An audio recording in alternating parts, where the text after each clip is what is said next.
ช้าๆได้ค่ะเรา slow down ได้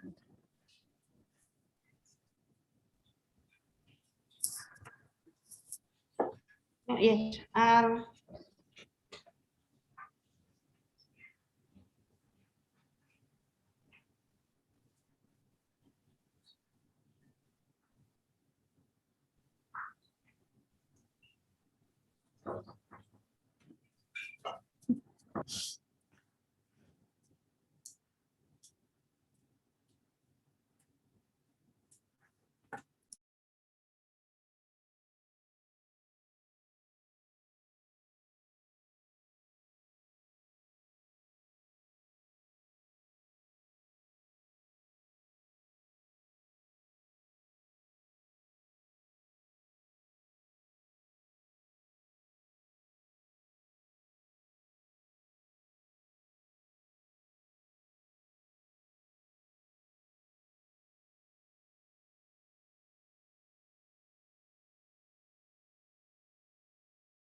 Do apologize, Prof. I didn't see you in our display. Dr. Ploy, Dr. Okuma, our Vice President is here with us, and let's begin our virtual symposium. Dr. Marietta, I give the time to you.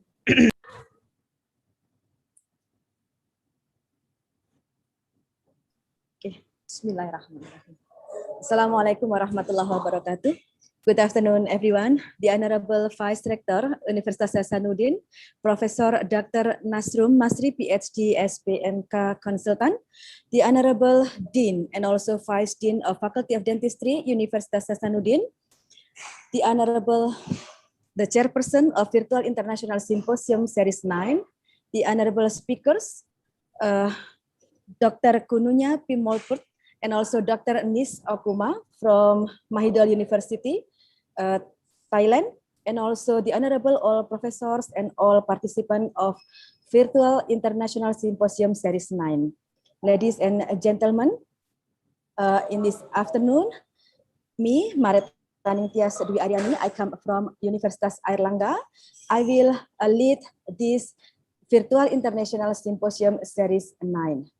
Before we continue with our main session, so let me deliver the structure of the event today as follow. The first is opening ceremony.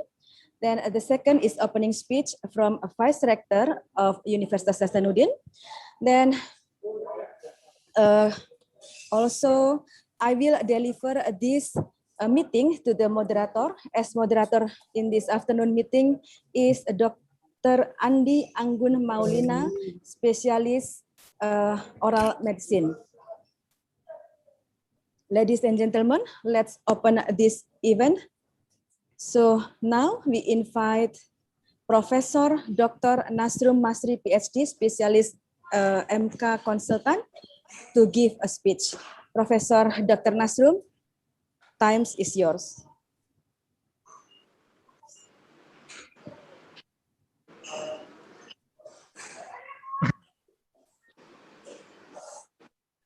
Thank you very much. Can you hear my voice? Yes, yes. Please continue, Prof.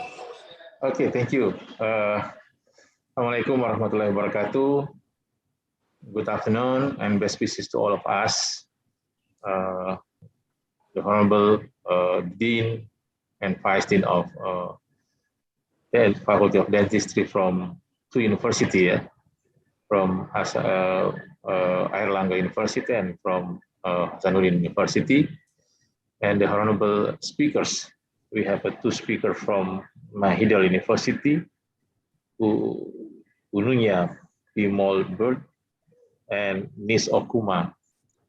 Thank you very much for your time and for sharing your knowledge to us.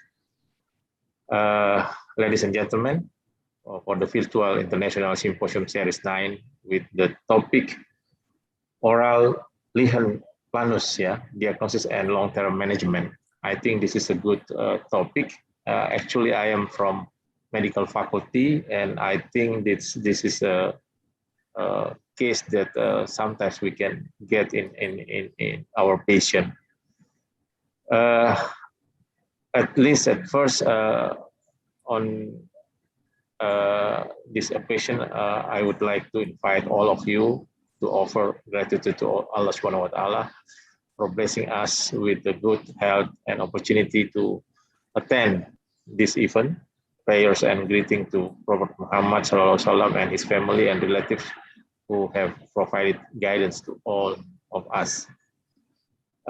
Ladies and gentlemen, this is a very good opportunity that we can increase our knowledge, and I think this is a good chance, and especially because this is already series 9 with the International Symposium series with the different topic. We are from university, especially Hasanuddin University, especially from my how to say, I'm from Vice Rector for the Research, Innovation, and Partnership. I'm very happy for that because of by this international symposium, besides we can increase our knowledge and skills from other from speakers who expert in that their field. We can have a chance to get a collaboration in between other university, and hopefully we can sit together and to make it a good proposal to get international funding and writing an article in the journal together. This is good for us and for all of us to have a collaboration in that field. And I think UNHAS now is Hasanuddin University is now try to reach the level of international world-class university with the prerequisites we should increase our value in the academic reputation, employee reputation, international collaboration. By this international symposium, I think this is one purpose for us to get a chance to connect with other researchers from other country. And like I said before, that there is so many benefits that can be achieved based on this activity. And I really happy that support that this conference always together with our colleague from University of Erlangga. And I think by these two universities, we can do more activity related with the research and innovation and partnership. Finally, I think I'm very thank you to the organizing committee, for the speakers, and for the participants. May I wish you all to enjoyable and productive time in this event. And I hope that we can get a benefit for that. Thank you very much. Assalamualaikum warahmatullahi wabarakatuh.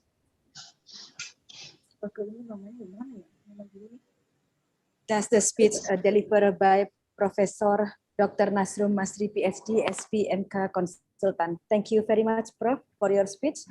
And ladies and gentlemen, now we come into the main point, that is a Virtual International Symposium Series 9, and with the theme oral lichen planus, with the theme oral lichen planus diagnosis and long-term management. And this session will be conducted by moderator. As a moderator is Dr. Anggun. But first, I will read the curriculum vitae of Dr. Anggun Maulina.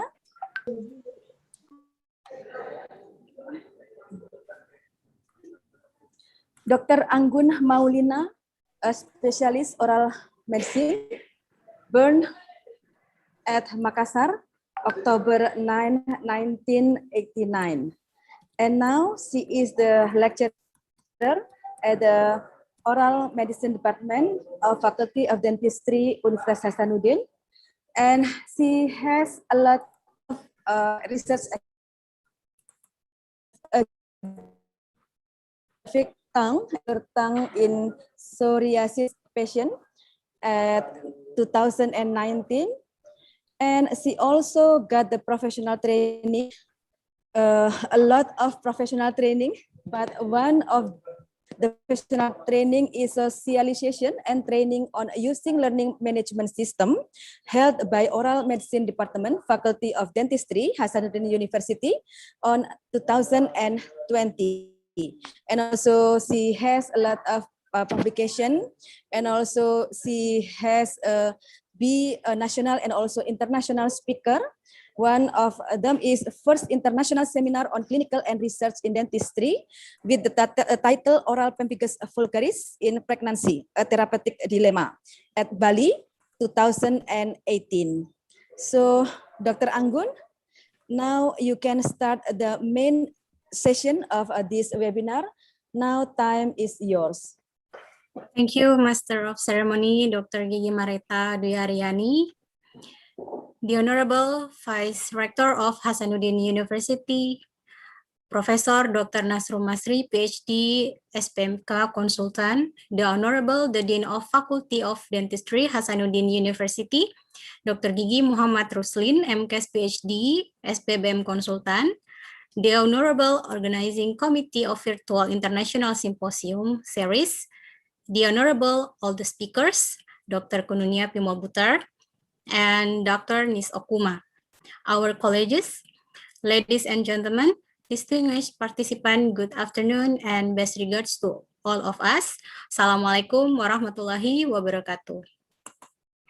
For the first, my name is Anggun Mauliana Putri from Oral Medicine Department, Hasanuddin University, and I would like to thank you to organizing committee to give me the opportunity to become the chairperson in the 9th Virtual International Symposium series that held by Faculty of Dentistry, Hasanuddin University, collaborating with Dental Medicine Faculty, Universitas Erlangga. Today, in theme, Oral Lichen Planus, Diagnosis and Long-Term Management. In this very special occasion, this seminar will be conducted through panel presentation and discussion, as the first session gonna be delivered by Dr. Kununia Pimobutar, and will continue with presentation from Dr. Nis Okuma. And for all participants, if you have any question, please fill it in the Q&A box. Before I begin the presentation, I would like to read a brief introduction of the first speakers. Kununia Pimobutar, DDS, PhD, Master Science in Oral Medicine. She received Bachelor of Doctor of Dental Surgery from Mahidol University, Bangkok, Thailand on 2010. Received a Bachelor of Major in Oral Medicine from Mahidol University, Bangkok, Thailand on 2013. She received PhD research degree in oral medicine and clinical research from University College London, UCL Eastman Dental Institute, London, United Kingdom on 2020. And now she continuing to achieve her associate fellowship of the Higher Education Academy in University College London since 2020. She works as clinical lead for oral cancer project at World Medical Education, United Kingdom since 2018 until now. She worked at Eastman Clinical Investigation Center, University College London as clinical research assistant from 2018. She has a lot of research experience related with oral lichen planus. They already published that and presented in several international conferences. She achieved several awards, such as an award as the winner on oral presentation, the title Prognosis of Oral Squamous Cell Carcinoma associated with Oral Lichen Planus on Annual PhD Research Symposium, Eastman Dental Institute on 2017, as the winner on oral presentation that title Flamenco, the association between inflammatory and non-inflammatory oral mucosal disease and head and neck squamous cell carcinoma on Research Way on 2017, and award as runner-up on poster presentation that titled Prognosis of Oral Squamous Cell Carcinoma in Association with Oral Lichen Planus on Annual PhD Research Symposium 2019. And we remind for all participants, if you have any question, please fill it in the Q&A box. For our speakers, Dr. Kurnia Primabutar, the floor is yours.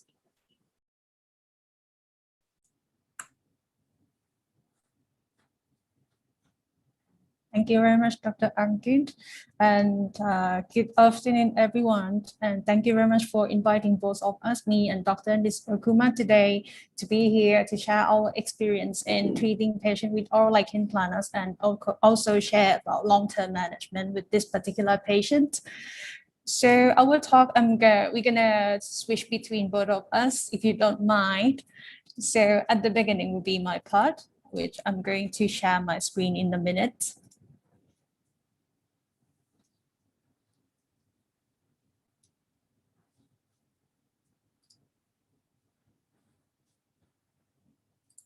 Oops, sorry. So today we're going to be talking about oral lichen planus in terms of diagnosis and long-term management.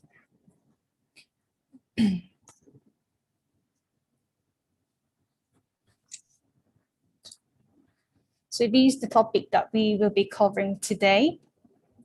So let's start with what is oral lichen planus. Oral lichen planus is an oral manifestation of lichen planus, which is a common chronic immune-mediated inflammatory condition of unknown cause. Lichen planus typically affects skin and mucous membrane, particularly oral mucosa and genital mucosa. So as you can see here, this is a very common skin manifestation that we usually see at the flexor site of the wrist. The lesion present with the purple papular, well circumscribed papular lesion. And on the right-hand side, you can see this very classic oral lesion of lichen planus that can present in the mouth with the white striation and erythematous area on the buccal mucosa, which is one of the most common site of lichen planus. So we will be talking about this in more detail in a minute.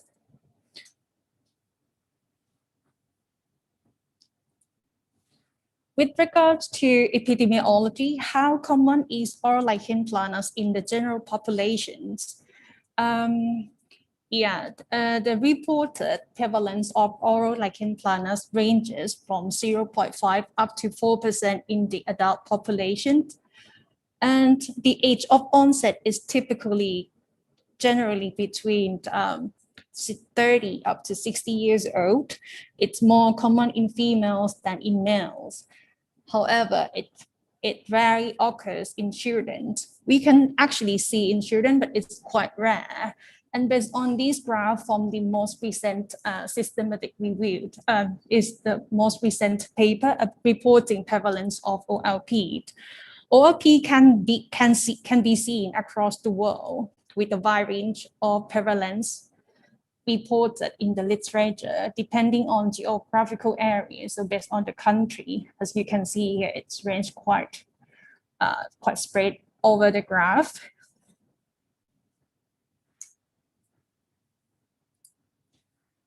So what caused OLP? So far, we still don't really know what caused it. It remains unclear, but there have been few predisposing factors that are thought to potentially contribute to the etiology of oral lichen planus. First of all, genetic background, as there have been several reports about familial history of patients who have lichen planus in the literature, or psychological factors such as high level of anxiety, depression, also trauma. Trauma might not be directly related to the etiology of OLP, but it actually can aggravate other etiological factors. And the other thing is the systemic association between systemic associations. So the link between oral lichen planus and hepatitis C infection and hypertension and diabetes mellitus. But for this particular condition, could be due to the fact that patients are taking medication that could lead to oral lichenoid drug reactions. And the last one is thyroid dysfunction.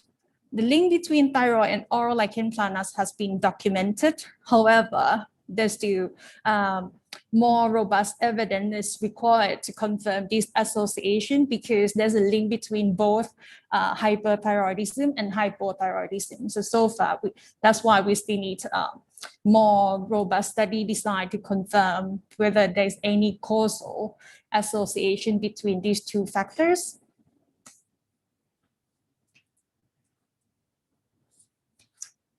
There's a little consensus about pathogenesis of OLP, although the pathogenesis of oral lichen planus has not been fully understood.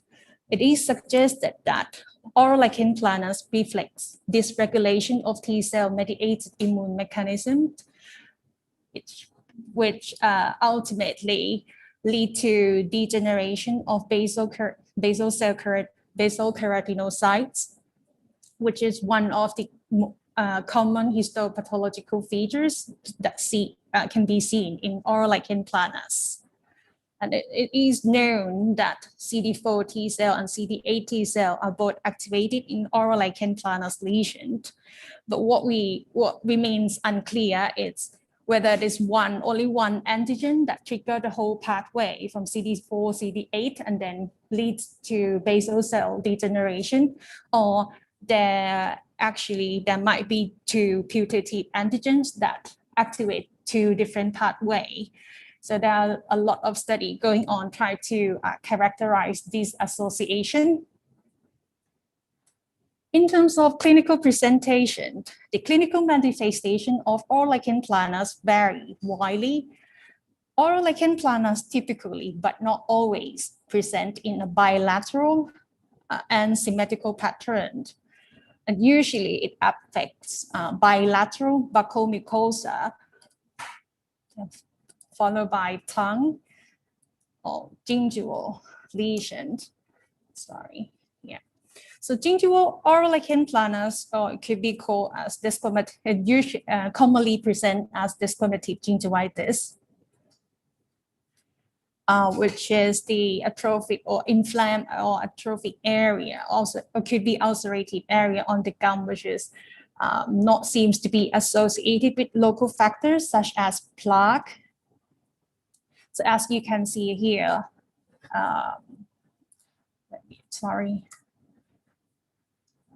let me just point out. As you can see in the photo, that there was no obvious plaque around the cervical area of the teeth, and where there is the red area here. For clinical presentation of oral lichen planus, this can be described into six clinical variants, which I will be showing in a minute.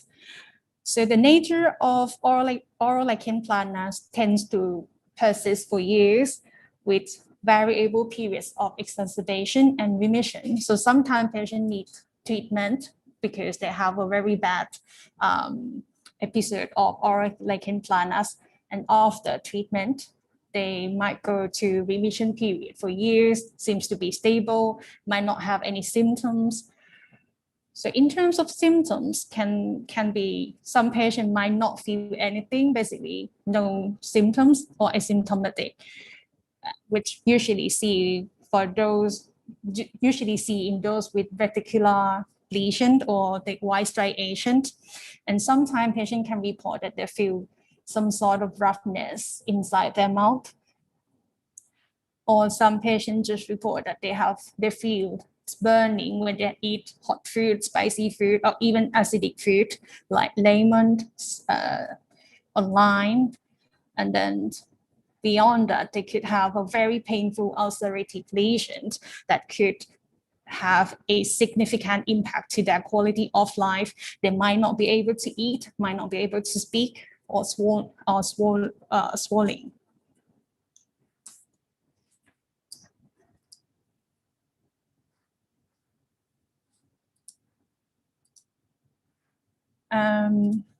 Yeah, I'm gonna show you a little bit about the clinical presentation of 6 clinical variants. The first one, which is the most common one that we usually see in oral lichen planus patients, which is the reticular type. So you can see white striation, or it can be called less-like lesions. It looks like a less on the buccal or on the oral mucosa, or it can be called Wickham striae.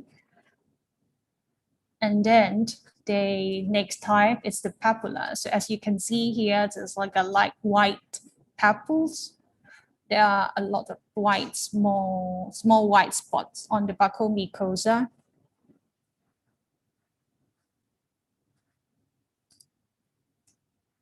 And the other one is the plaque-like, which is homogeneous white plaque on buccal mucosa or on the tongue, as you can see in this photo. It's well defined and homogeneous. And atrophic lesions, that is the epitheliums get thinner, and then you can actually see here there's a red area along the buccal sulcus. And the other one that we usually see in poorly controlled patients, so ulcerative lesion, that you can see pseudomembrane covering here. And the other type is the bullous lesion. It's quite rare for this type of lesion to be seen in oral lichen planus. It is possible, but it's quite rare. And after the bullous burst, it could become ulcerative lesion. So I'm going to hand it over to my colleague, Dr. Nis Okuma.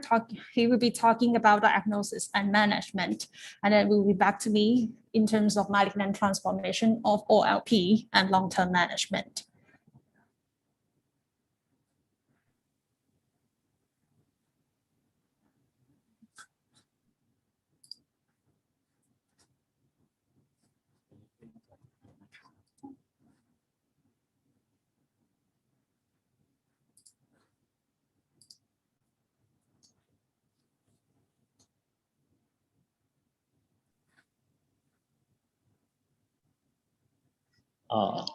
The next part is about the diagnosis of oral lichen planus, challenge and solution.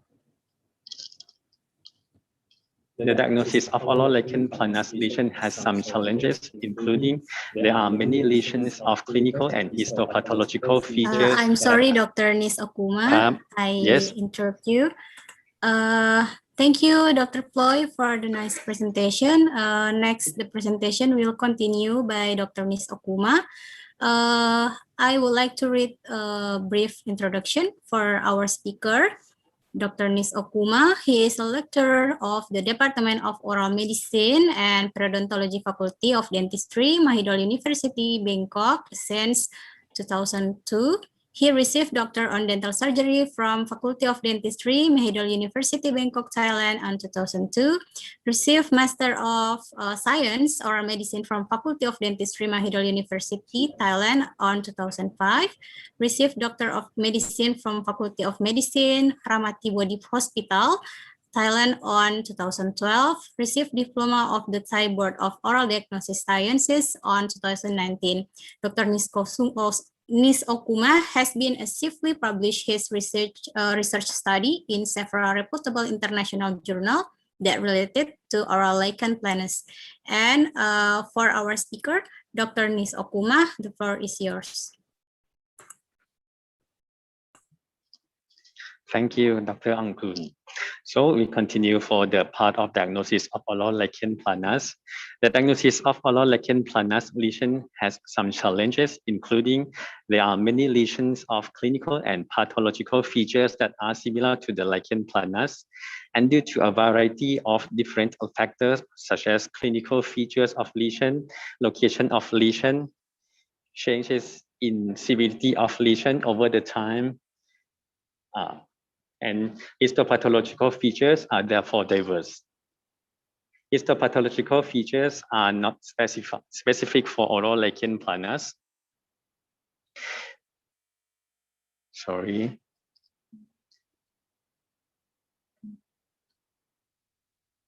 Okay. These are the pictures of the lesion that clinical representation sometimes it resembles the oral lichen planus. On the picture on the upper left side, this is the lesion of oral lichenoid contact lesion from the amalgam restoration at the left lateral border of the tongue. And on the picture on the upper right side is the oral manifestation of chronic graft versus host disease. And the picture on the lower left side is the oral discoid lesion that can be found in patients with lupus erythematosus. And the two pictures on the lower right are the proliferative verrucous leukoplakia, that manifestation as the multiple white plaque on the oral mucosa. This lesion sometimes is present in oral cavity that look like the oral lichen planus.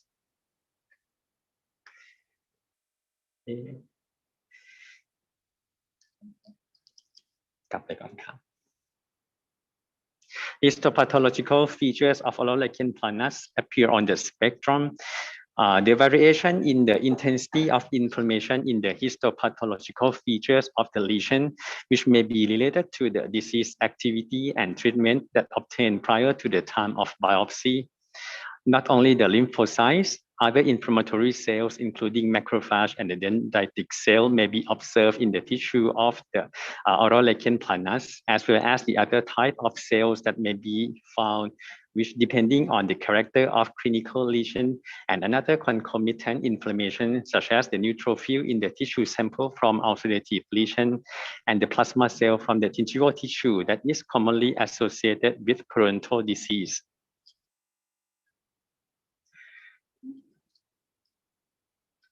Until now, there is no data on the histopathological character that are specific to the oral lichen planus.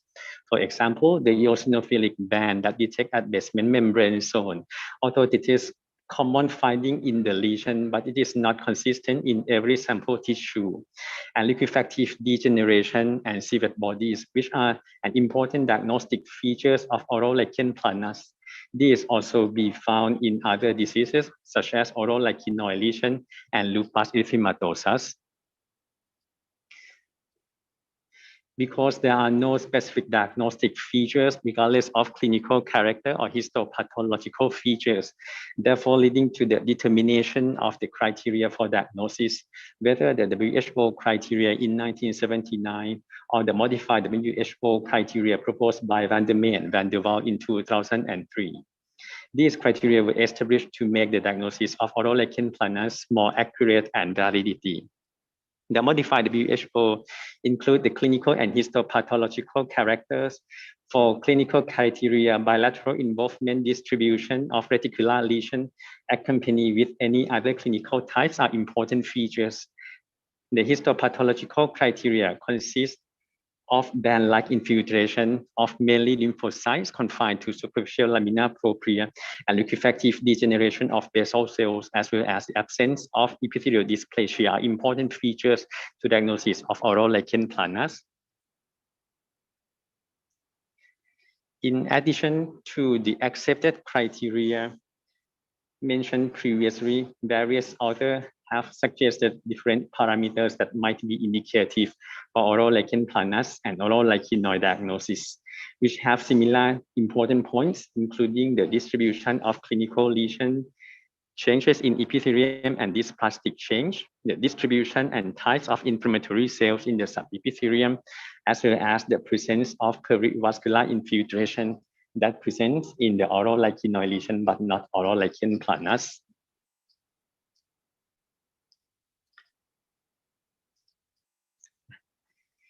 even if the diagnostic criteria has been applied, but still unable to clearly distinguish oral lichen planus from other disease, such as lupus erythematosus and OLP mimic disease, such as lichen planus pemphigoides, chronic ulcerative stomatitis, and paraneoplastic pemphigus, leading to the additional test being used to the definitive diagnosis, the direct immunofluorescence or DIF.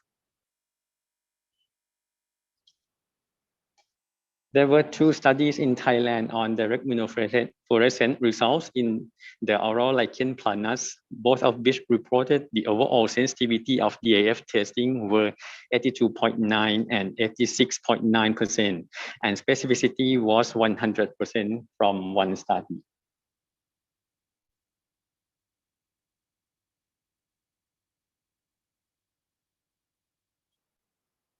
And the most common pattern of positive results in direct immunofluorescence tests is the detection of fibrinogen deposition along the basement membrane zone in shaky pattern, which may be found in conjunction with the other immunoreactant deposition.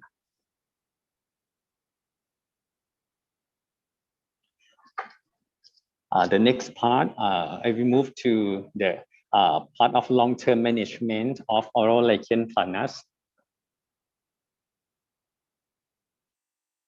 From the fact that there is currently no curative treatment for oral lichen planus, so the purpose of treatment are to eliminating the mucosal lesion, reducing symptoms, reducing the risk of malignant transformation, as well as maintaining good oral hygiene and dental status. Because of its chronicity and requiring long-term treatment, the adverse effects, whether local or systemic or both, are common occurrence, and vice versa, exacerbation of lesions after treatment reduction is also a common problem.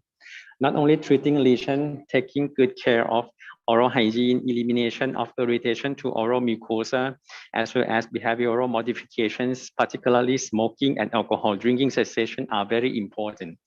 Therefore, providing patient information is an important part for successful treatment. Before talking about treatment options of oral lichen planus, let me refer to the AAOM practice statement for the management of patients with oral lichen planus. First, patients with OLP or OLL should be monitored by experienced clinicians for possible malignant and pre-malignant lesions.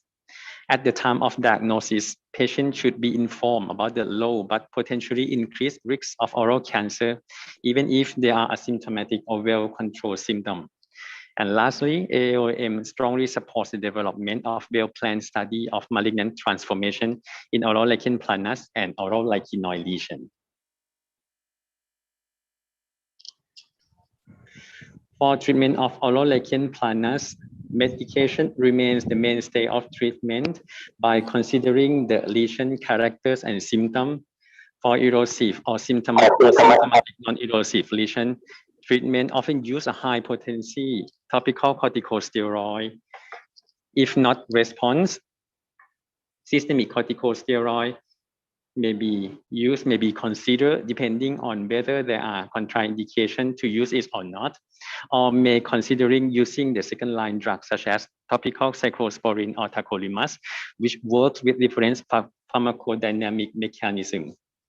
And even if treatment can cause completely remission or well control of symptoms, the follow-up is still important.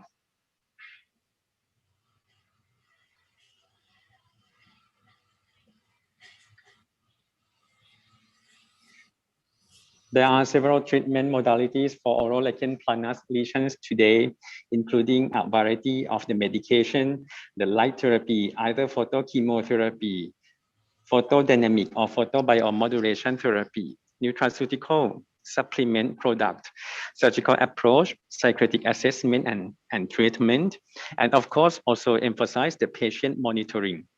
And because time is limited, I would like to talk in detail about the certain treatments and that is commonly used or as an interesting treatment option. As already mentioned, pharmacologic treatment is the primary treatment for oral lichen planus, and topical corticosteroid is recognized as a first-line treatment. This modality is suitable for mildly to moderately severe lesion. The advantage of this drug group is good efficacy with has fewer side effects compared to other drug groups. The adverse effects that may be found, including candidiasis, thinning of oral mucosa when used for a long time, and there have been reports of adrenal gland suppression from prolonged use of large amount of potent topical corticosteroid, particularly when used with occlusive dressing. Intraregional corticosteroid can be considered for recalcitrant or localized severe lesion. It mainly involves the submucosal injections of 0.2 to 0.4 milliliter of 10 milligram per milliliter solution of triamcinolone acetonide. The advantage of delivering this drug in this way was the maximize dose of the drug to the lesion site while minimize the systemic absorption. However, muscular atrophy after several injections have been reported. For the systemic corticosteroid are applicable in diffuse erosive oral lichen planus or multi-site lesion, as well as indicated in patients whose condition is unresponsive to topical steroids. Prednisolone is generally used here. Daily dosage of 40 to 80 milligram of prednisolone can be used for a brief period of time, then stopping abruptly or dosage reduction over a period of 2 weeks. It is not recommended to maintain long-term systemic corticosteroid due to the adverse systemic effects, such as adrenal gland suppression, hypertension, hyperglycemia, weight gain, mood alteration, insomnia, gastrointestinal disturbance, and osteoporosis. In patients with corticosteroid, in patients with contraindication for systemic corticosteroid, other immunosuppressants are indicated as calcineurin inhibitors. Cyclosporin and tacrolimus are available in topical form. Topical tacrolimus can be used once to twice a day and seem to have efficiency to reduce symptoms as well as healing lesions of oral lichen planus. It has a greater capacity to penetrate the mucosa than the cyclosporin and has been successfully used in recalcitrant oral lichen planus. However, the minimum dosage for a limited period of time is strongly recommended because of its potential to encourage malignant transformation. As an immunomodulatory effect, hydroxychloroquine with a dose of 200 to 400 milligrams per day has been reported useful in treatment of oral lichen planus, mainly in combination with topical corticosteroid.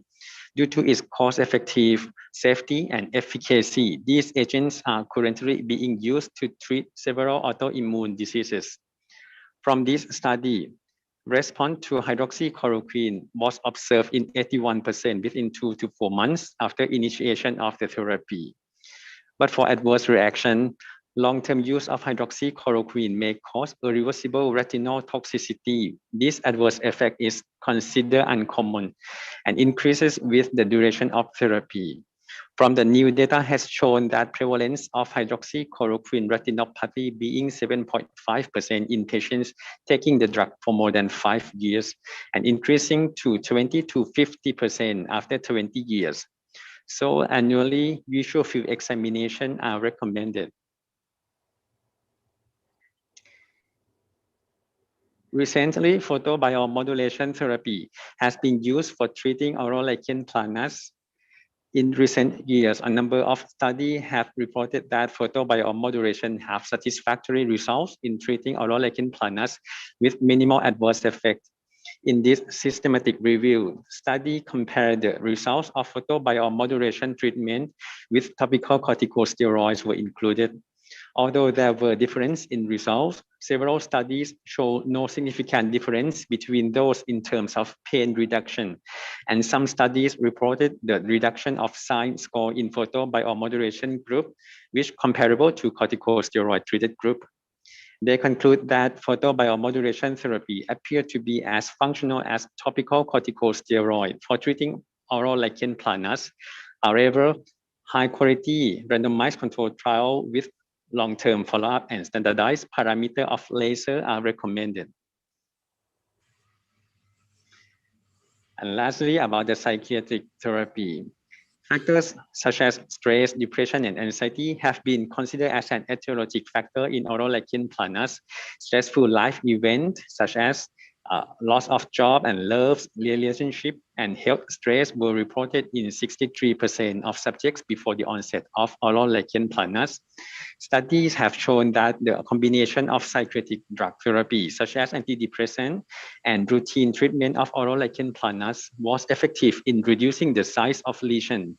They conclude that stress management and bereavement counseling should be a part of management protocol of oral lichen planus.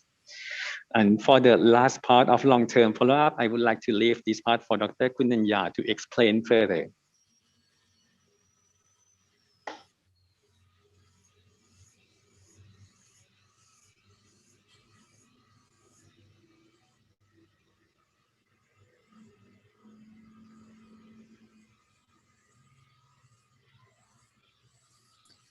Thank you very much, Dr. Nitz, for sharing the part about diagnosis and management.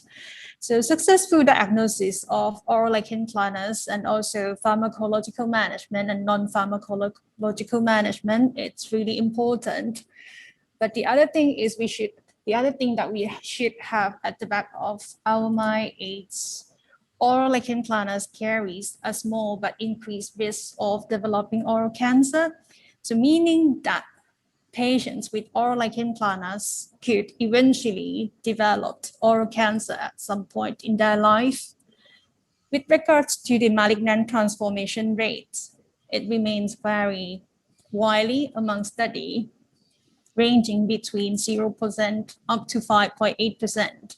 And these could be due to many factors, such as different study design, different follow-up time, different inclusion criteria of each study. And also the main thing is the diagnostic criteria of oral lichen planus. So in the past, there was no consistent in terms of the diagnostic criteria. So these two group of researchers found that 60% of published cases reported as oral lichen planus with malignant transformation did not have sufficient document regarding the clinical and histopathological features to identify this case as oral lichen planus. So that means it could be the transformation of oral lichen planus to oral cancer. It was actually oral cancer at the beginning. So after 1999, they modified the diagnostic criteria, which my colleague already explained about it, the modified WHO diagnostic criteria of oral lichen planus. And since then, it seems to be a more consistent way of giving the diagnostic of a diagnosed patient. Also in the literature, there are a number of studies trying to identify other factors that could influence the malignant transformation of OLP. For example, the type of lesion, alcohol consumption, tobacco use, hepatitis C infection, location of the lesions, gender of patients. Thus, do these factors affect the rate of malignant transformation? And also they were trying to differentiate the malignant transformation potential of oral lichen planus and oral lichenoid reaction related to duct or contact lesion, whether it's actually there's any difference between the two.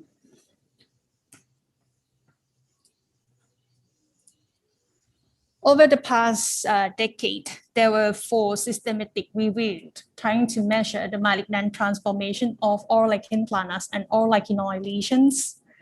So in 2014, 2017, 2019, and the most recent one was in 2019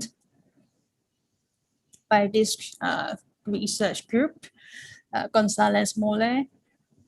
So they found that the rate of malignant transformation for oral lichen planus, it's about 1.14%. So roughly about 1% of patients with oral lichen planus could transform to oral cancer.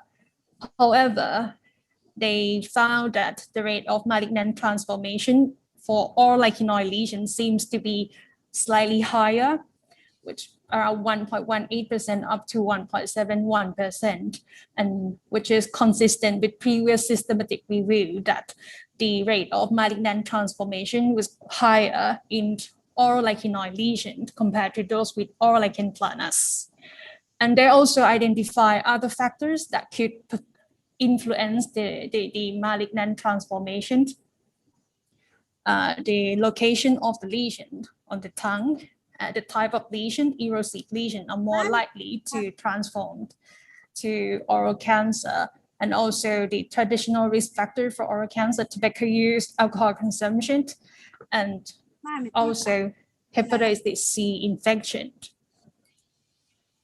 As you can see in this graph, this graph showing the rate of malignant transformation across the world.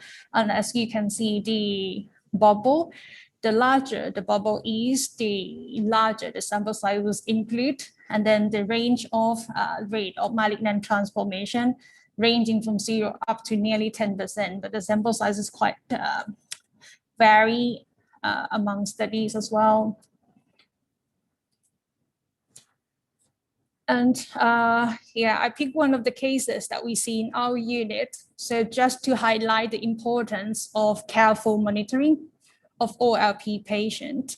So this gentleman, we've been seeing him for years, more than 10 years. So he's been having lichen planus for more than 10 years. And he's been using topical steroid and occasionally systemic steroid when he has some sort of exacerbation. And he developed the lesion at the tip of the tongue. So we gave topical steroid for 2 weeks. He came back with no improvement. There was no sign of healing. And actually, if we look at the lesion carefully, we can see there's some sort of speckling, speckle lesion here. So white and red and non-homogeneous white plaque. So we decided to take the biopsy. And unfortunately, it came back as oral squamous cell carcinoma. So therefore, even sometimes patient seems to be stable, we still need to look careful to have a careful oral, extra-oral and intra-oral examination, because these patients might develop oral cancer anytime during that follow-up period.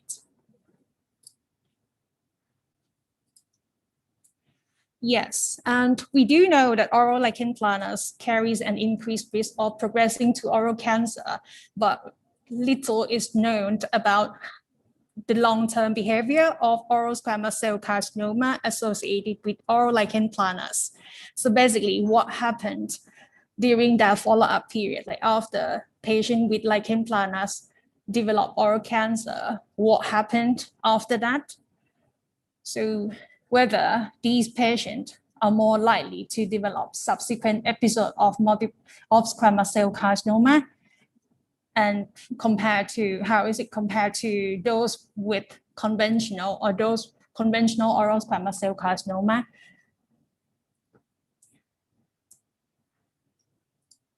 And what about survival outcomes? Is it different between these two groups, the one with conventional oral squamous cell carcinoma and the one with oral squamous cell carcinoma arising on OLP? And would OLP patients require different monitoring?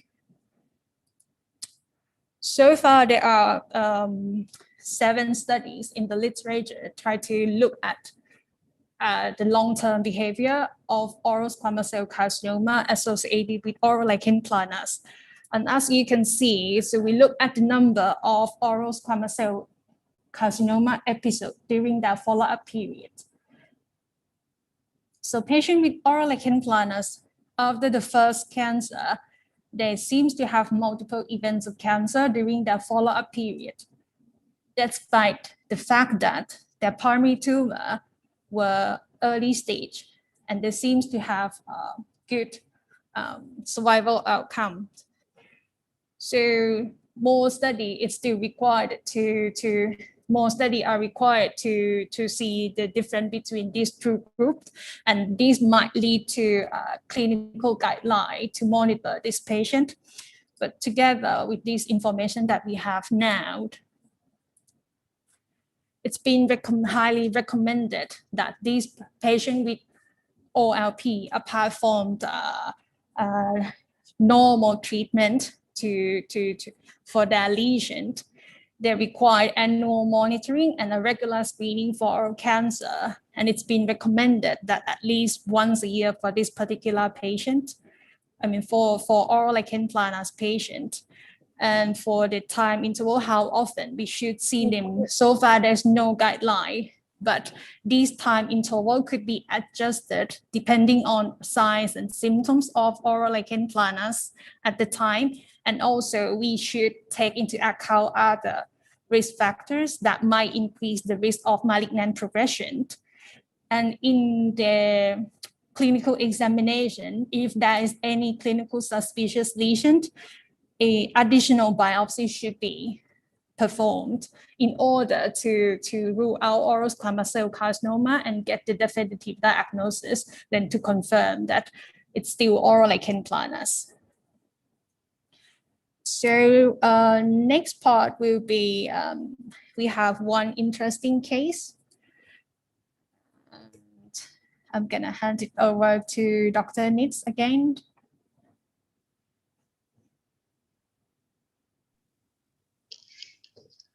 Thank you, Dr. Kunanya. Now we reach the final part of our presentation. But before starting this session, I would like to thank you for Dr. Dunyapong Rungrungrayapkun, who is one of our member staff in our department, for providing the information and picture of this patient. This patient is an 80-year-old female patient who had burning sensation for 6 months. She has hypertension, hypercholesterolemia, and cervical spondylosis, which all diseases are in well control. She regularly takes amlodipine and valsartan, which are two antihypertensive, simvastatin for lipid lowering agent, and gabapentin to control the pain from cervical spondylosis, and also the vitamin B12. On clinical examination, as you can see from the pictures, multiple lesions were observed in generalized mucosa and also the gingiva. Ulcers presented on the generalized gingival margin with erythematous lesion. In addition to this lesion, swollen of the gingival margin and interdental papilla were also noticed, which indicated the concurrent presence of the plaque-induced gingivitis. Lesions were observed on both buccal mucosa, where the right side was more severe than the left one.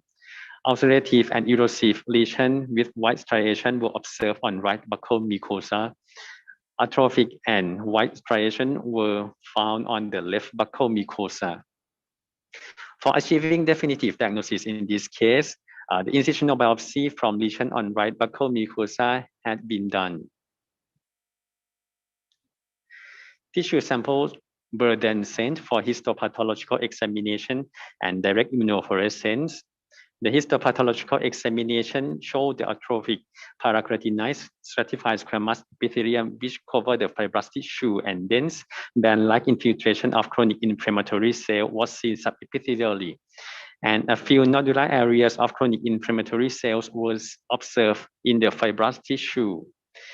The AF results show the deposition of fibrinogen at the epidermal junction and immunoglobulin M deposition at colloid bodies. The results of those were consistent with diagnosis of oral lichen planus and also the lichenoid lesion.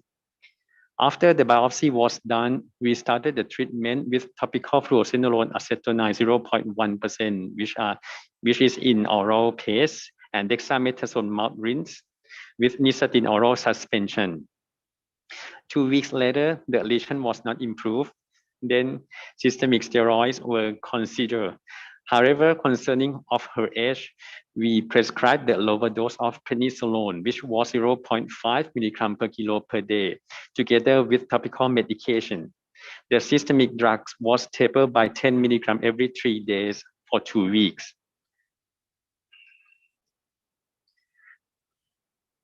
2 weeks after starting the oral corticosteroid, all lesions significantly improved. As you can see from the picture, most of the gingival lesions were gone. Generalized gingiva looked back to normal. There were remaining lesions on the gingiva of tooth number 1, 2, 2, 3. This was partly due to good oral hygiene control. And on the buccal mucosa, lesion also looked significantly improved. There was only small remaining ulcer with white striation on right buccal mucosa, while most of the left buccal mucosa disappeared. Although the lesion respond very well to the systemic medication, the adverse effect also observed, which was the swelling around the ankles and legs both sides without any other symptoms. How interesting of this case, this is an example of the patient with oral lichen planus that not responds to topical treatment. Systemic corticosteroid is a good treatment option in this case, despite the good therapeutic effects, but need to be aware of side effects that could be potentially dangerous, particularly in elderly patients or have certain underlying conditions. Thank you. We finish our presentation.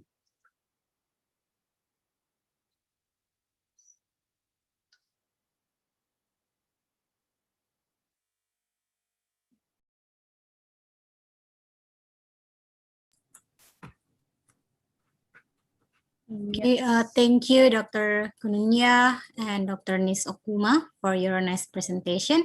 Now let's continue to the session question and answer. I see already several questions in the chat room from our participant. I will read it for our speaker. For the first question from Dr. Gigi Erni Marlina. Dr. Erni Marlina who asking about, since oral lichen planus is a chronic disease, on the first visit of the patient, how do you decide when to use low or high potent corticosteroid, and how you interchanging it on the disease long-term management?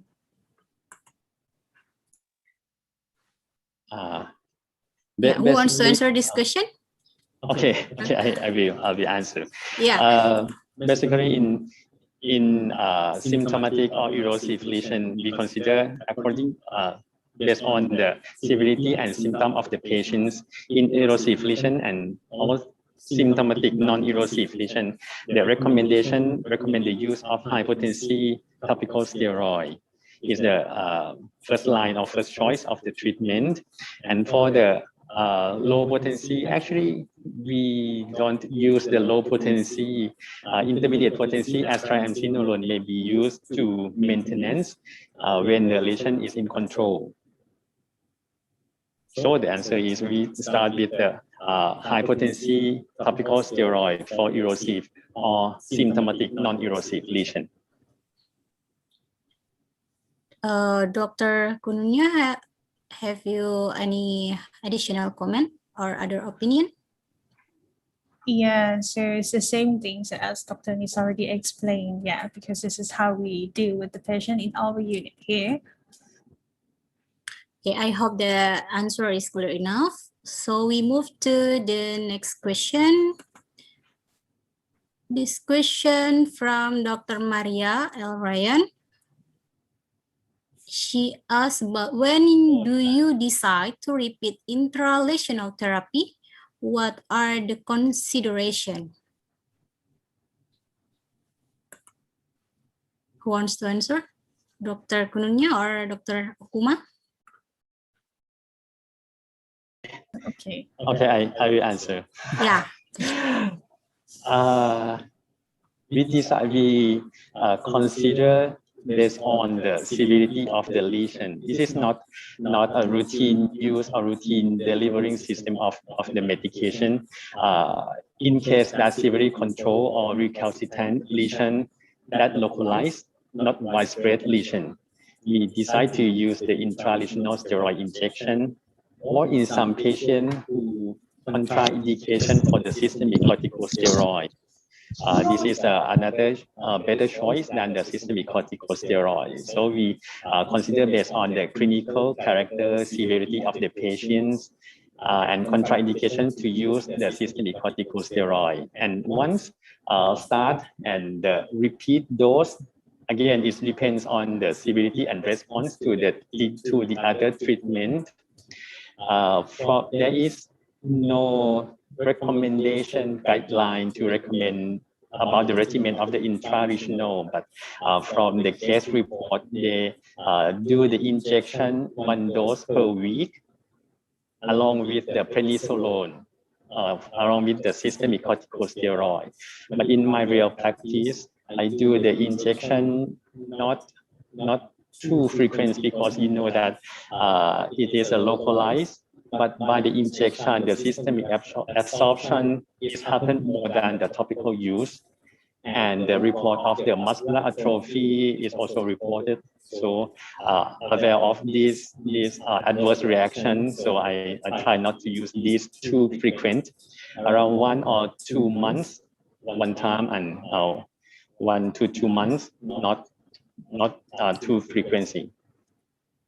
Yeah, so the consideration is based on the clinical character, the severity of the lesions, and the contraindication to use the other medication.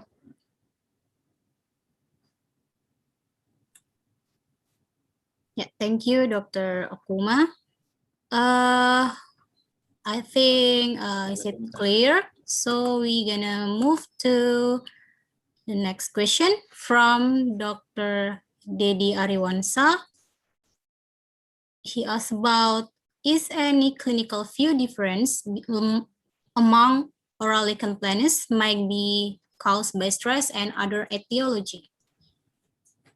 Yeah, I will answer this question. So thank you for the question. So yeah, clinically, there might not be difference between the different factors. Yes, so as we can see, so but with the stress and other etiology, so basically we take history from the patient, and it could be on top of it. So in some patients, the lesion seems to be stable, and then when they go through quite stressful period of their life, the lesion might get worse, and this kind of, it's not directly related to the etiology, but it's kind of the factor that influence and also aggravated other etiology. But clinically, there's no difference between the two, I mean, based on the question. Thank you. Am I answering the question? Yeah, I think this clear. Thank you, Dr. Kununya. So we're gonna move to the next question from Dr. Ari. What makes variation in oral lichen planus clinical appearance? In case report, if I'm not mistaken, there's erosive and reticular type.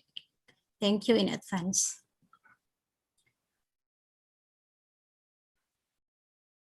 What makes variation in oral lichen planus appearance? Yeah, the majority of patients with oral lichen planus, they usually present with the mixture of different type, like can be ulceration mixed with white striations, and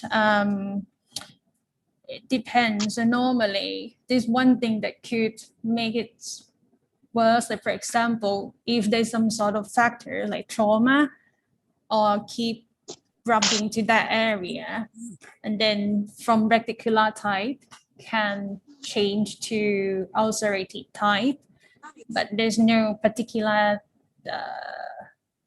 factors that change from one type to the other type, because the majority of patients, they present with the mixture of clinical variants. Most likely it will be reticular type mixed with erosion or atrophic lesion.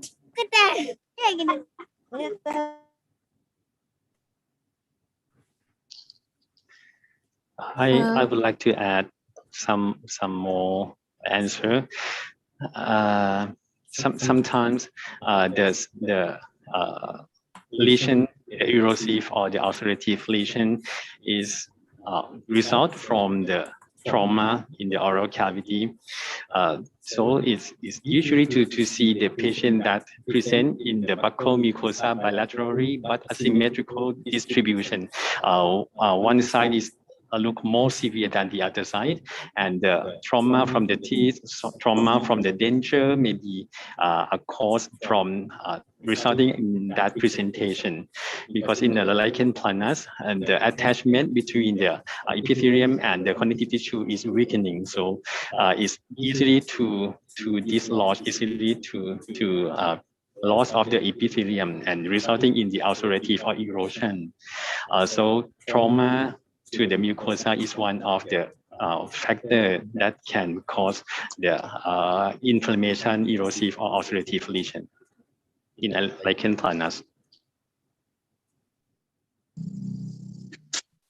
Okay, thank you, Dr. Kunya, Dr. Okuma. We still have one question from Dr. Indri Sepriani Putri. This is interesting question. Why not using natural herbal medicine to cure the lesion? I found virgin coconut oil is really good as local therapy for oral lesion and red ginger tea for systemic therapy. Those herbal has antiviral, antibacterial, and antifungal effect. How do you think about it, doctor? Yes, this is quite interesting. So when I was doing my training, some of the patients actually, they use coconut oil or honey, and they reported that it seems to help. But again, because in our practice, we need to use or to offer the treatment based on the clinical evidence, and so far there's no robust evidence to support the use of these. I mean, there's no harm. As long as there's no harm, the patient can try. But I mean, as a clinician, we cannot really say whether it's going to help or not when there's no supporting evidence to suggest this kind of products or options. And it still needs some sort of maybe clinical trial to support this. But yeah, it might be tricky to do this at the moment. And also we have kind of standard treatment that's available. So based on the systematic review for intervention for oral lichen planus. So we stick to that, but this would be optional for patients as long as there's no harm to them, I would say. Yeah, Dr. Nis, do you have any additional comments? Actually, there are some studies that focus on the nutraceutical supplement products such as the aloe vera, curcuminoid, and some plant extract in the treatment of the oral lichen planus, but most of them are not a randomized controlled trial and no strong evidence as the regarding to Dr. Kunanya also mentioned. So there are some herbal and some nutraceutical products that used to treat the lichen planus, but no strong evidence to support the benefit from that.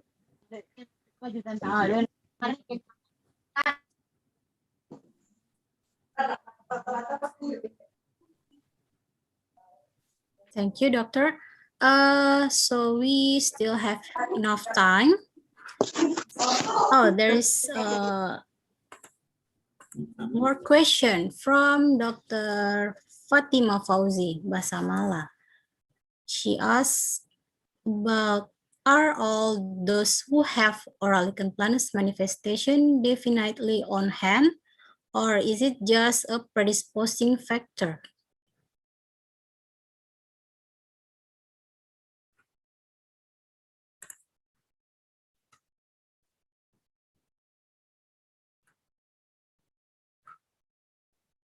Probably she wants to ask whether what you see in clinic with the characteristic of oral lichen planus is actually an oral lichen planus, or whether it's just a part of a specific disease, such as because it's stress, she or he got this oral lichen planus, or whether the oral lichen planus that causing this pure clinical picture. Aduh ya Allah. Pardon me, I need to. Can you understand, Loy or Dr. Okuma? I think there is some same question before. Yeah. From Dr. Dedi, already answered. Yeah. Whether you can, sorry, whether you can differentiate it, whether it is an oral lichen planus pure disease, or whether it is actually other disease that other factors that causing this oral lichen planus. Oh, it's more likely to be because oral lichen planus is an oral manifestation of lichen planus as a disease. Yeah. But normally lichen planus affects skin, but yeah, around 30 up to 70 patients who have skin lichen planus can have oral lichen planus. So it's the same disease, but it depends on how the patient would manifest in which area of the body. Yeah. Yeah. So it might be both. Yeah. It's Yeah. basically lichen planus as a whole, and then basically the disease manifests In the on oral the cavity. Yeah, oral cavity and the skin. Yes, and would you like if may I ask Dr. Ernie to share your experience of using the what you call the product in your probiotics in your clinical trial? It's Maybe Dr. Ernie can explain your experience, Doc. As you said before, Dr. Gununya and Dr. Okuma, Dr. Nis Okuma, that most of the research associated with alternative treatment for oral lichen planus didn't support any strong evidence to use as a main treatment for OLP. Including in my research, I did a randomized double-blind clinical study, use probiotic for 30 days with, considering high dose for probiotic doses. Although we saw the trend of reducing clinical severity as well as quality of life, and the corticosteroid use in the active group of our experiment, but it didn't statistically significant. Yeah, probably important to emphasize that my clinical trial actually a pilot study with the main aim to see whether this probiotic can be accepted by the OLP patient to use as adjunct therapy. Still, I want to emphasize that the probiotic only used as adjunctive therapy and not as the main therapy. But it is also interesting, almost half of my participants again contacted me via email and said that they personally continue use this probiotic for 6 months and a year, and they found that after they using it with more higher doses than we use in the clinical trial, give them a good result. Their oral lichen labs almost I live almost 2 years now, and 6 or 7 of them said they haven't got this exacerbation of oral lichen planus as well. So it's very interesting actually to continue this study with a longer time and the bigger participants as well. But since, as Dr. Kununya say, there's nothing harm with this alternative therapy, why don't the sufferer of this oral lichen planus try this alternative treatment. Yeah. And if Dr. Ploy and Dr. Okuma still have time, I would like to discuss something about the oral lichen planus in your country. Is it okay? Yeah, it's quite interesting. Yeah. How often you seen patient in your clinical? Is it private clinic or it is your dental teaching?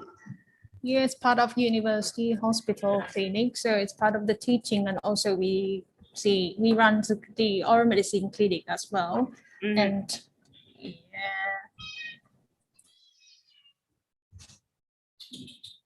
Hello. I think yeah, Dr. Ploy is yes, Dr. Ploy. yes, I will ask Dr. Nis to confirm, as I just came back from the UK, so I haven't started my clinic this year yet. Yeah, but before I saw quite a lot. So basically every day we will have at least one patient with oral lichen planus.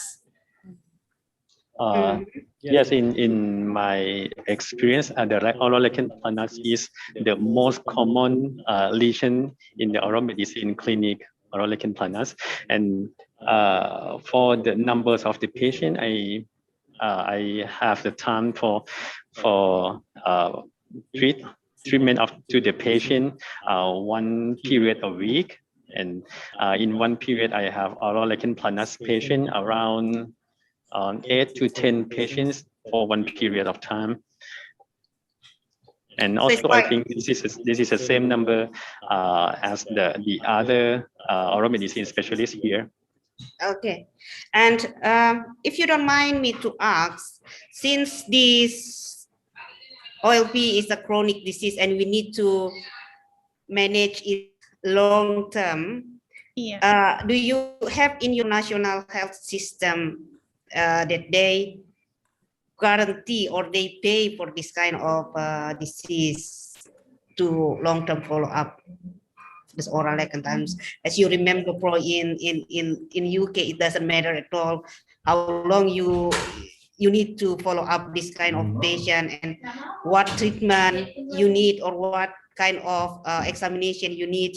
It's all covered by the NHS. Is it the same with your hospital teaching?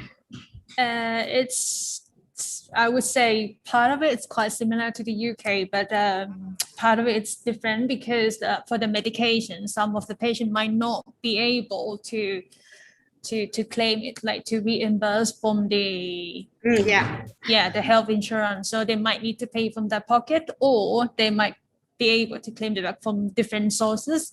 So, but for the monitoring visit, they don't really pay for anything. I mean, in our hospital, but yeah, it depends because in Thailand the healthcare system is quite different. So it depends on which one can reimburse, like which patient can reimburse money from different part of the service.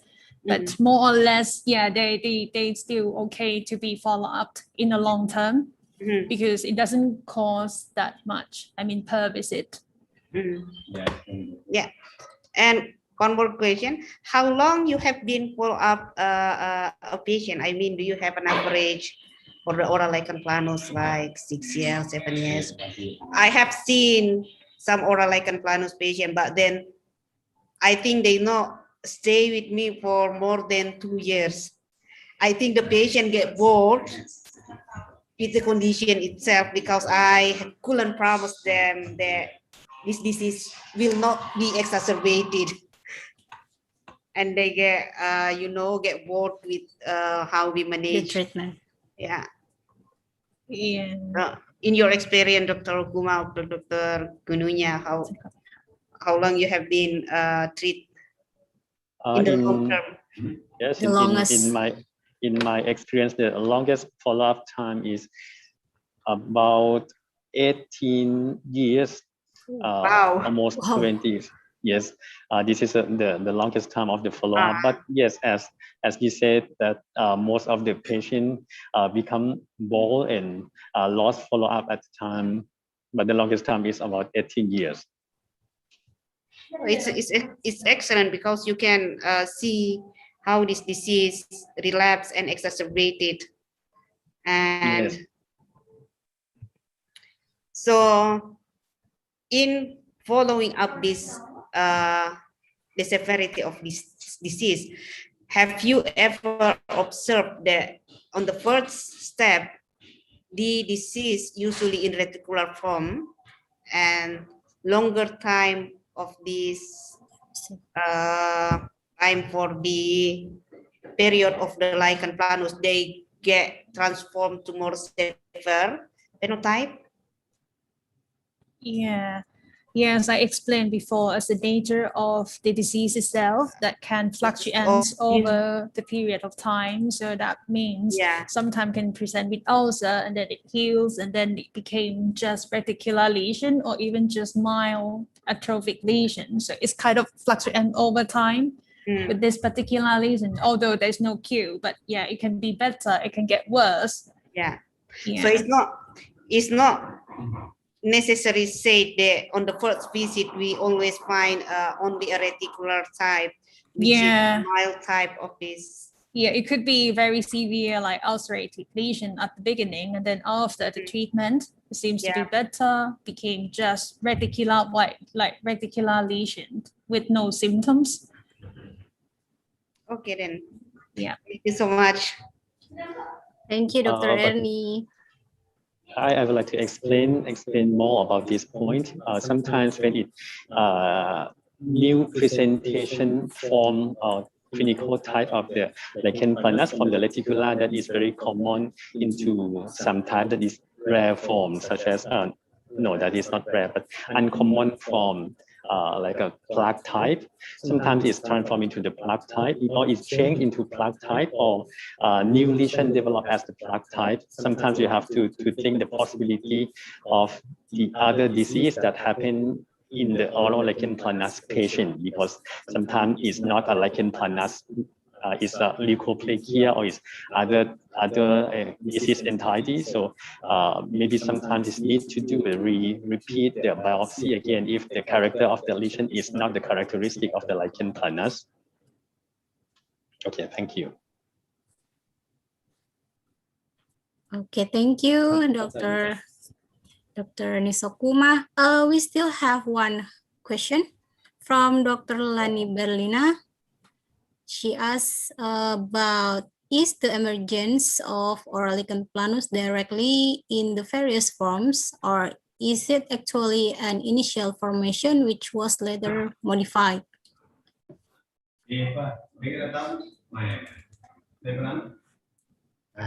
I think it's quite similar to the question that Dr. Ernie just asked me a few minutes ago, that, yeah, it can be like, it can present with the various form. It's not initial formation, but yeah, obviously later it can be modified based on the stage of disease itself. Yeah. So it's not necessary to be reticular at the beginning and then it's getting worse to ulcerative lesions. It could be either, it could be like vice versa. It could be ulcerative lesion and then seems to be better by the time. Yeah. Okay, thank you, Dr. Konunia. Pardon me if I'm not mistaken, Dr. Okuma said in he presented that if the patient contraindicated or unresponsive with corticosteroid, the treatment can use cyclosporin and tacrolimus. Is it right, Doc? Yes, it can be a second-line drug for treatment of oral lichen planus in case of the patient that cannot have the contraindication for the systemic corticosteroid. This is not the first-line drug. This medication can modalities the malignancy. So is there any strategy to avoid that side effect? The lowest dose and limited period of time to use this medication. Cannot use, not recommend to use in the long term, but just period of time. And when this the lesion improve, switch to the topical corticosteroid to maintain or control the disease. Okay. It's okay, but actually we not use the tacrolimus too much in our practice. This is from the literature that it is the second line drug in the patient that not responds to topical corticosteroid and cannot use the systemic medication. Yes. Okay, thank you, Dr. Kununya, Dr. Nis Okuma. Due to time limitation, the remaining question will be answered by the speaker through email. Thank you for all speakers. I'm very grateful and honored to meet you both. Thank you for the experience from Dr. Kununya, Dr. Nis Okuma, and also from Dr. Ernie Marlina. And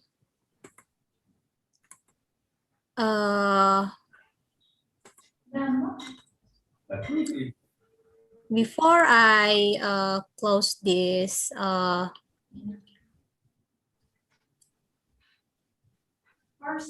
before I give back to our Master of Ceremony, I'd like to thank the speakers for the informative and interesting presentation, and all the participants for the participation in this event. Thank you very much. Wassalamualaikum warahmatullahi wabarakatuh. And Dr. Ernie Marlina, the time is yours. Thank you so much, Dr. Anggun. I have to hand over the MC since Dr. Mareta has an emergency things happen in Surabaya. Dr. Kununya and Dr. Okuma, this is actually a collaboration webinar with our other university named Universitas Erlangga, and we have been doing this virtual webinar since I think the early pandemic began. And before I close this program today, here with us, Dr. Muhammad Ruslin, PhD. He is an oral surgeon and as well as our beloved Dean. I will ask him to hand over the virtual speaker certificates and also closing our delivery, his closing speech for our event today. Dr. Yusin, please.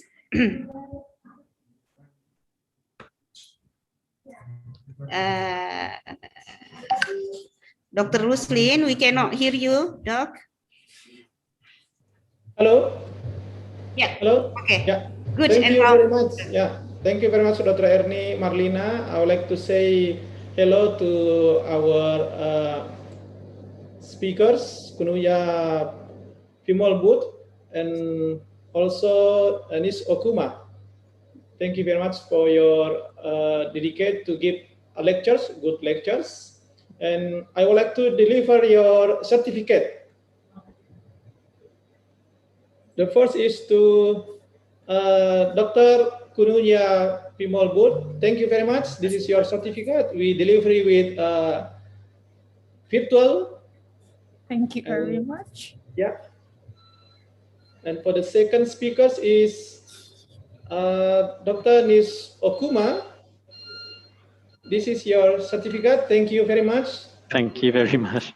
Yeah, for your effort to give good lectures today. Thank you very much. I like to continue to close the virtual symposium, Dr. Ernie. Yeah, please. Okay, thank you very much. Bismillahirrahmanirrahim. Assalamualaikum warahmatullahi wabarakatuh. Good afternoon, everybody. The Honorable, our speakers, Kunuya Pimol Booth, DDS PhD, and Nis Okuma, DDS Master Science MD.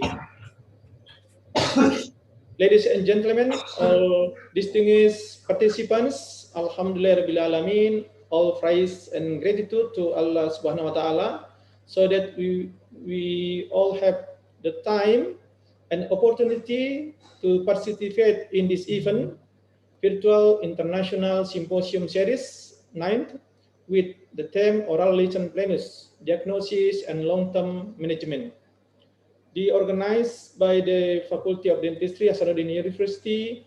We always collaborate with our sister faculty, Faculty of Dentistry, Airlangga University.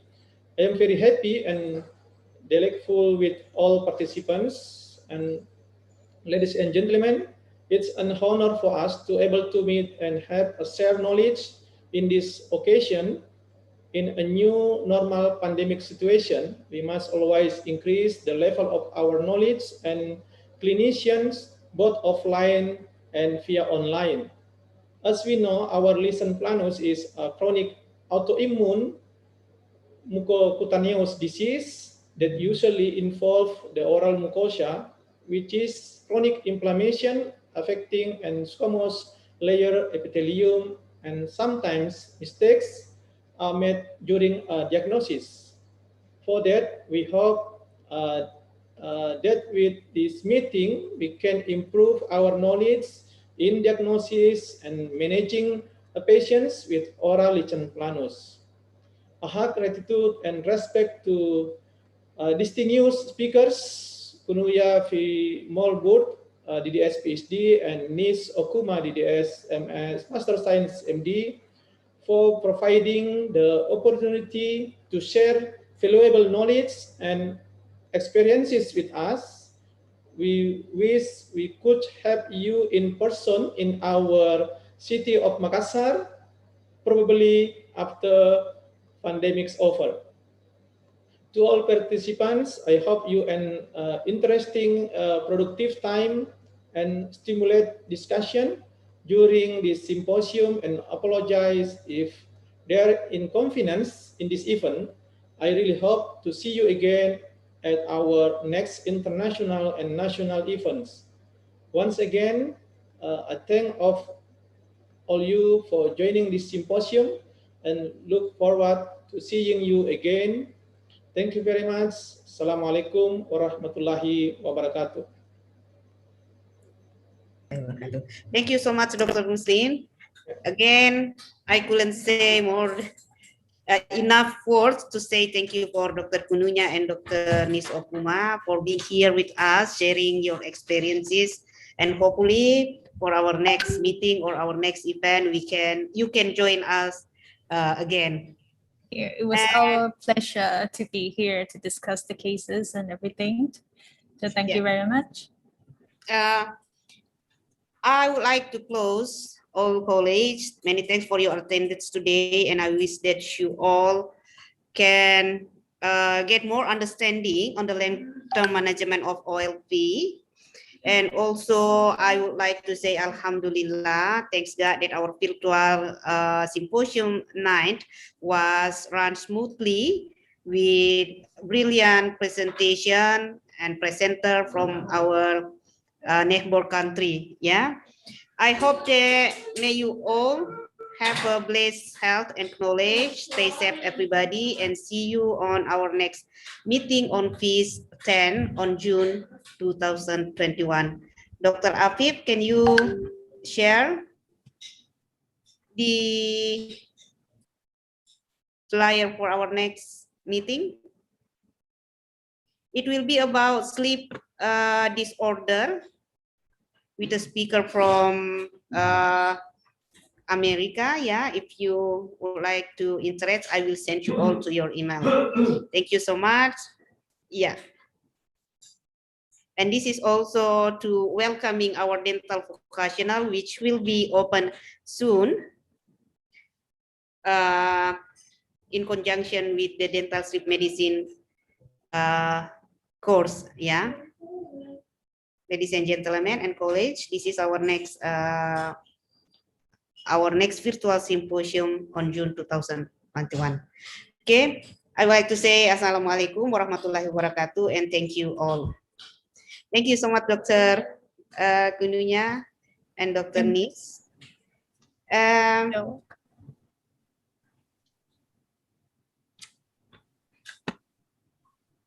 Okay, and it is excellent that we have more than 200 participants until last for today. Quite amazing. Dr. Nis, I hope you don't mind if we invite you again for our future event. Okay, that's my pleasure. That's my honor. Yeah. Thank you very much for letting me join this symposium. Okay, it might be a different symposium or. Dr. Ernie. Yes. Dr. Nis Okuma, your name look like a Japanese name. Yes, my father is Japanese. Watashi wa Ruslim desu. Sorry. Nihongo Shikoshi. Sukoshi. Hi, Sukoshi. Hai. Domo arigatou gozaimashita. Domo arigatou gozaimasu. Excellent. We waiting you in Makassar, yeah?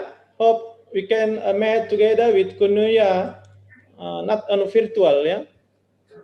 Yes, in the future, hopefully Yeah. after the pandemic. I've been several times going to Thailand also. Yeah. So in the future, probably we have a chance to visit Okay. your hospital and university. Okay. Yeah. Thank you. Thank you very much for today. And Yeah, if we can share. Yeah. Yeah. Kindly wait for our next invitation for the next event. Yeah. I hope you really don't mind. Thank you so much. Yes, my pleasure. Thank you very much. Yeah. We will arrange it far before the event so you can comfortably pencil down your time as you wishes. Yes. Thank you. Okay, thank you so much, everybody. But it's wonderful that participants still join with us. Even though I believe that the title is quite interesting because we still have participants joining at this moment. Okay, if you have another meeting or another activity, kindly I will close this down and leave the meetings. And Dr. I will talk to you later on, Dr. Chloe. Yes. Yeah. And I will send you the certificate as well. Thank you very much. Very nice to see you all here today. Thank you. Stay safe. Thank you. You too. Thank you. Just bye Bye. for now. Thank you very much.